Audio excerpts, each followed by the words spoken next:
Hi guys, welcome back. In this short video, I am going to tell you that how you can easily make your Pinterest account private. So if you want to make your Pinterest account private, you will simply have to open up the Pinterest application,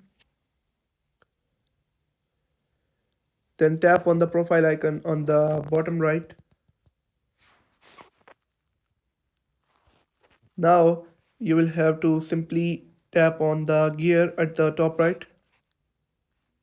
There you can see that gear, or you can simply tap on the profile icon on the top left corner and simply tap on the gear at the top right to head over to the settings.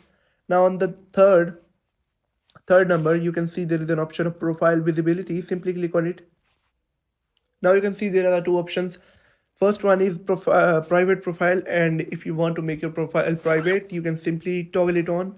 And the second one is search privacy. For example, if you turn this on, your anyone will not be able to see your profile, and anyone will not be able to search your profile on any search engine.